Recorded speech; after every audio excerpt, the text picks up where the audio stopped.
Hello, my name is Mark McDonald. I'm an organist and choir director based in Victoria, British Columbia, and this is Organist Launchpad. In this video, we're going to look at some of the various styles of Anglican choral accompaniment at the organ. This is obviously a big topic, but today we're going to look at just some of the classic styles within Anglican accompaniment. The Anglican musical tradition is rich in many types of forms and styles, and this video isn't necessarily intended to cover everything within Anglican worship, but we'll look at a few basic principles when accompanying at the organ. The video is intended as a primer for beginner organists, but may also be useful to those that are entering the tradition at a more intermediate level. We'll cover things like hymn playing, anthem accompaniment, and Anglican chant psalm accompaniment. Before we dive in, let me tell you a little bit about myself. I came to the Anglican tradition by way of various apprenticeships, as many organists do. I was an organ scholar and an assistant organist in several Anglican churches and cathedrals, and this is how I learned about this tradition. Currently, I'm serving as the Assistant Director of Music at Christ Church Cathedral in Victoria, British Columbia, where Director of Music Donald Hunt and I oversee the cathedral's music program, which includes several choirs who contribute to the various services and liturgies, a young chorister program connected with the cathedral's school, and a busy concert calendar. In this video, I will use examples taken from our vast archive of service videos at Christ Church Cathedral in Victoria, but I must say that our practices in Victoria are by no means the only way to interpret these traditions. For example, the main organ in the cathedral, Helmut Wolf's Opus 47, which was built in 2005, is not your typical Anglican instrument by its design and its placement in the cathedral. However, this will serve as a point of departure when we start to discuss organ registrations. Much of the influence on today's Anglican Church comes from the tradition of choral-led worship, which predates the English Reformation and ultimately has its roots in monastic traditions. In the tradition, liturgies were primarily sung by a trained choir, most often of men and boys. This continues to be the primary form of worship practiced in many English cathedrals and colleges. Beginning in the 19th century with the advent of the Oxford movement, this cathedral tradition made its way into parishes as well, as many churches adopted surpliced choirs to sing on behalf of their congregations from an elevated area in the chancel of the church, often with the organ installed nearby to support choral accompaniments. This so-called cathedral practice is, of course, not the exclusive style of Anglican music, but it will be the focus of what we look at today. We will also look at corporate congregational singing. Since the Reformation, this type of congregational singing, and very importantly, the birth of the congregational hymn, has also become an important part of Anglican music making.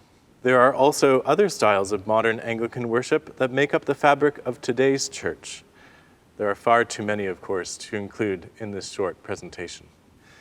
To understand the role of music in the liturgy, we must first look at the types of liturgy we're likely to expect when playing at an Anglican church. We'll look specifically at the liturgical practices of the Anglican Church of Canada, which is the primary body of Anglicanism in this country. Now, of course, this is very generalized, but for the most part, there are two forms of services that you will find in the Canadian Anglican Church. The communion service, which is sometimes called Holy Communion or Holy Eucharist or the Mass, and the daily offices of morning and evening prayer. There are two primary documents in the Anglican Church of Canada that outline the forms and practices of these services. The Book of Common Prayer, which has its roots in the English Reformation and was last revised for use in the Anglican Church of Canada in 1962, and the Book of Alternative Services, which is a contemporary inclusive language liturgical book which was published in 1985. In current practices, by far the most common weekly service in an Anglican church is the Holy Eucharist, which is based off of the liturgy in the Book of Alternative Services. For a detailed breakdown of this service, there's an excellent resource from the Anglican Diocese of Montreal called Holy Eucharist Explained. I'll put a link to that in the description of the video. The other principal types of services common in the Anglican Church are the offices of morning and evening prayer. These services have their roots in the cycle of daily monastic prayer, the Liturgy of the Hours, which was often prayed and continues to be prayed in monasteries at intervals throughout the day. When Thomas Cranmer, the great English reformer, was designing the first book of Common Prayer, he took several of these offices and combined them to form two offices: morning prayer, which is made up of matins and lauds, and evening prayer, based on the offices of vespers and compline. This latter service, when sung by a choir, is often referred to as evensong. These offices include several sections. There are versicles and responses. There are recited psalms, which are appointed for the day. There are readings, which are also appointed for the day. There are canticles, which are scriptural texts. And there is often, at least in the places where there is a choir, a choral anthem. Although these services can be entirely said with no music, an elaborate tradition of musical settings of these offices has developed over time, allowing nearly all of the text in the service to be sung. When these services are sung in Anglican churches and cathedrals in Canada, they are most commonly sung to the text of the Book of Common Prayer, although these liturgies also exist in contemporary language versions in the Book of Alternative Services.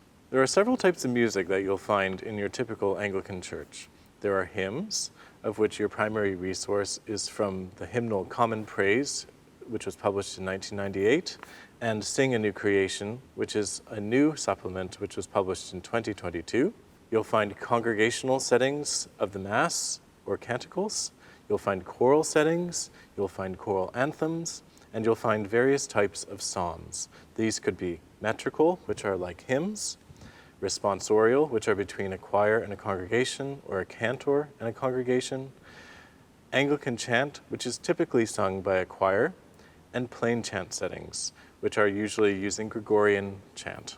So now that we've covered some of the basic principles of the liturgical practices of the Anglican Church of Canada, let's turn back to the focus of this presentation, using the organ to accompany singing in Anglican services. Accompanying at the organ is about finding a balance between support and adornment. Support being to aid the singers in their singing, and adornment to add beauty and greater depth and understanding to the words. We'll look at both of these concepts by discussing hymn playing, choral settings, and the accompaniment of Anglican chant. There are two period texts that are very useful when discussing Anglican accompaniment. I'll reference both of them in my presentation. The first one is by John Frederick Bridge, who was the organist at Westminster Abbey. His book, Organ Accompaniment of the Choral Service, was published in 1885 and has lots of interesting information on how to accompany in this style. The second text is by Sidney Nicholson, who was the founder of the Royal School of Church Music, among other things, including also the organist at Westminster Abbey. His book, entitled Choirs and Places Where They Sing, which was published in 1932, is a broad history of the Anglican choral tradition and also includes lots of very interesting information on how to conduct a choir and how to register at the organ. So I'd like to thank you for joining me for this cursory tour of Anglican liturgy and music. We're now going to start getting into some more details of Anglican accompaniment in our next episode entitled Registration.